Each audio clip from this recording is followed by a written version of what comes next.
Hello there, my name's Tim Buckley. I'm a driver trainer for Buffalo Logistics and Facilities. I'm down here in Ellington today to take you through use of double deck trailers. Now the reason this video is being done today is to talk to you about some of the key safety points and things you need to be aware of when driving these double deck vehicles. Key things that you need to be aware of are low bridges and low hanging trees and the general size and dimensions of this vehicle platform. And I'm going to take you through some of the key things to think about before taking this size vehicle on the road.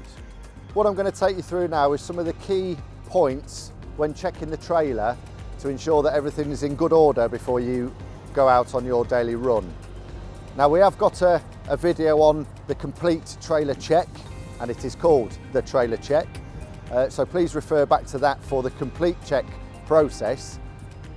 But as a general rule of thumb, some of the most important areas when considering the threats to driving such a big vehicle for us are low bridges and low branches and tree strikes. There are certain areas that you need to check. First of all then, I'm going to have a look at the capping. Now as you can see on this vehicle, it should be all white all the way across, and there is a section there in silver. That tells me that this capping has probably hit a low branch previously and had some damage to it, therefore it's been reported and fixed. But how it's been fixed, that will add to the height only marginally, but it's important for you to be aware of it.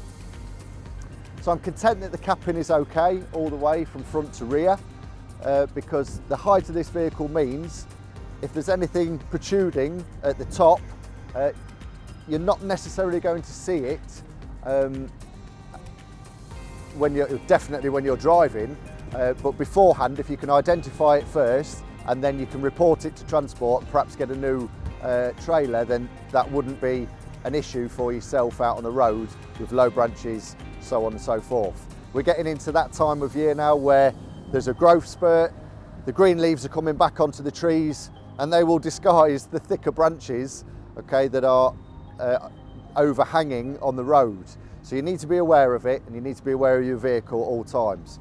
Another common fault that drivers have when checking the vehicle over, sometimes they will forget to level out the suspension on the fifth wheel and may take their trailer out of a depot or the home base location here in Ellington or other depots, Crewe, Avonmouth, Skelmersdale, with the fifth wheel raised up. Now that will raise the height of the front end of the trailer. So if you were driving at the correct level, then the trailer will sit at a certain level and you know that that's going to be the level as you drive.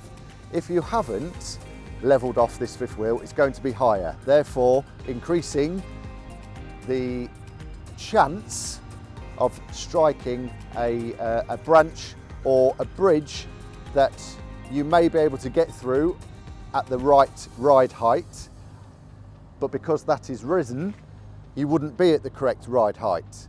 So you just need to be aware of it, don't forget it, make sure it's level, because we want the correct ride height as we go. So I'm walking along, I'm checking everything as I would do as part of my normal trailer check, and some of the key things when dealing with a double deck vehicle are the tyres. You're carrying a heavy load, you know, up to 44 tonne. These tyres are small, okay? They're doubled up on each side, so it's important to make sure you check the inside and the outside. The wheel nut indicators are pointing to each other and they're all correct. But because this trailer is so big and these tyres are so small, these wheels are so small, we have a lower centre of gravity, all right? So it's extremely important that these are checked. If there's anything that can hinder the smooth manoeuvring and smooth driving style of this vehicle platform itself, it's going to be something wrong with the integrity of these tyres. And believe you me, if you have a problem with one of your tyres, like your tyre goes flat or explodes, you are going to know about it driving a vehicle like this, okay? And it can be extremely dangerous. So this is a key area to make sure is checked and fit for purpose. Okay, so the next and probably the most important thing for you to check you are aware of is the height of your trailer. Now, if you are unsure, I can tell you now that a double deck trailer, whilst operating for Buffalo Logistics and Facilities, is 16.2. That's 16 foot 2. Where you can check this, there are a number of ways, a number of locations that you can check this information. One of the most easiest ways, okay, is to check the trailer itself. Now, on the trailer, there is a yellow sign that will tell you the height of the trailer on its own, and also the height of the fifth wheel on the unit. So if you add the height of the trailer by itself and the height of the fifth wheel at its ride height, that will calculate together to give you the overall running height of this vehicle platform, complete.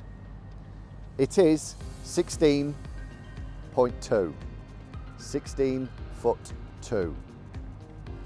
Now, if there wasn't a marker plate on the trailer, okay, by the SUSI lines, underneath the fridge, left or right hand side, that's where it will be located, then you have a number of options. Ask the transport office, ask the shift manager on, I'm unsure of my trailer height, can you assist me? They will tell you. Ask some of your colleagues. Okay, there's a lot of people that drive day in, day out for Buffalo. They will tell you, okay? But by watching this video, I'm confident that you will now know a double deck trailer, the height, the ride height is 16.2. Okay, what I want to take you through next then is load positioning. Now, I want to make it extremely clear to you. You as a driver, you are responsible for the load, regardless of who's loaded your trailer for you. It's quite easy to say, well, the warehouse members of staff loaded it. I don't care about that. It's your load. You are taking it on the road. It's very important that you make sure it is positioned correctly and safely and secure. Now, if you have a look at this trailer here, we have the top deck, which is now in its lower position to allow pallets to be loaded onto it. Once loaded, this top deck is risen, and you have the bottom deck to allow pallets to be loaded on. Very important things for you to think about are the weight of your load, particularly on the top deck. So when that deck is risen up high, if you have extremely large pallets on the top and very small pallets, i.e. half a stack or right down to the bottom of the pallet, pound to a pinch of salt, the weight distribution is going to be top heavy. That is a drama for you as a driver. The low centre of gravity of this trailer will mean you have a higher likelihood of tipping this trailer because it is top heavy. And you definitely need to question that with the load team in the warehouse. As you would do normally, you'd receive your green light, you'd move your trailer forward and you'd inspect your load. You wouldn't just close the doors and crack on. You inspect your load and have a look. And if it looks like it's top heavy, or the entire top deck is full and only half of the bottom deck has been loaded, you are top heavy. You then need to go and speak with the warehouse team and get that load evenly distributed across the axles, across the trailer, for your safety and other road users' safety. So now that you've checked your trailer completely and you've paid attention to those key areas that could affect you when negotiating your run and having to deal with, you know, some of the dangers for us as double deck drivers, it's important then when you get into the unit to make sure all other areas that are useful in terms of safety are double checked, so to speak. So you now know that the trailer height is 16.2 for a double decker. If a driver previous to you has been driving a single trailer, then definitely the height indicator will be set at a lower height. Now you must make sure that your height is set on the height indicator, located in the centre, all right, of your cab, above your windscreen, all right, next to your tachograph. That must be checked, and it must say 16.2 if you've got a double decker on. Don't run the risk of not checking that, because what could happen is, you know, you don't check things properly, you become a little bit complacent, you get deviated from your route, and it takes you somewhere you don't know, and then a low bridge presents itself.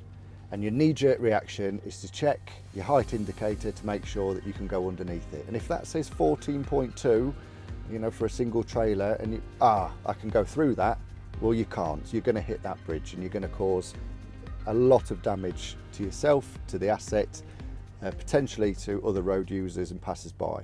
So it's very, very important that you get that set. And then you've got some other areas in here which are aids to helping you and assisting you when driving this type of vehicle platform. You are the biggest, or one of the biggest, longest, widest bits of equipment on the road. So we have your lane marker button here. So if you engage the lane marking button, you will get an audible warning when you are crossing over the white lines to the right hand side, or crossing over the left hand white lines on the road. You might be tired and you're starting to lose concentration, and the vehicle starts to veer to the left or to the right. It will give you that audible warning to bring you back into a good riding position on the road. Yeah, key to safety is having a good road position with this type of vehicle. So that will alert you if you are going left or right when you shouldn't necessarily be doing. We also have the automatic braking system. That button should always be engaged. It's not just your own perception that will assist you. The vehicle can help you as well. Now, other road users can also be the enemy. Their actions can have an effect on you driving this bit of kit. So if, for instance, a vehicle wants to exit a slip road and has overtaken you and swung in and brakes so that they can get onto the slip road in front of you, this vehicle will probably notice that before you do, and believe you to potentially be coming into collision with the object or vehicle in question, because it's moving at a slower rate than the vehicle knows it is travelling at, and it will automatically brake for you. So coupled with your good driving perception, okay, maintaining distances, things like that, other road users causing you some discomfort in your driving style, the vehicle will assist you and help you. So it's very important you have both of those buttons engaged, all right, as an aid to having a safe journey. Now, when you're indicating left and right, in this vehicle, I cannot stress enough that you indicate to other road users your intentions as soon as possible. Why? Well, you are so huge on the road, so long, so big, so wide, that you need to signal to other people what's going to be happening. So if you are going to move into the left-hand lane because you may need to join a different road, take a slip road, for instance, we have a few blind spots on this vehicle where other road users, namely cars, motorbikes, etc., can sit in and potentially you wouldn't see them. Now they can see you, they can see where you're indicating as well, so by giving that indication early on, that will allow other road users to position themselves ready for how you wish to move this vehicle. You also have the CAN bus camera, okay, as an aid. So when you indicate, the camera will turn on and you'll be able to see down the side of either side that you've indicated to move towards. Coupled that with your mirrors, okay, your curbside mirror, your offside, your normal mirrors, the normal 6 mirrors that you would be looking at in any case, that just gives that extra safety precaution before you decide to move over. Now, it has happened where drivers have just indicated and moved over. and the vehicle has been in that blind spot and they've driven into them. Okay, there's only one person that's going to come off worse, especially if it's a car, and it's that driver of that vehicle. That car driver is going to come off worse because we are so big. You know, worst case scenario is you end up crushing and killing another road user because you're not using the age you have, okay, and you're not warning the general public or the road users as to your intentions early enough. Very, very important, okay, when driving with double deck trailers.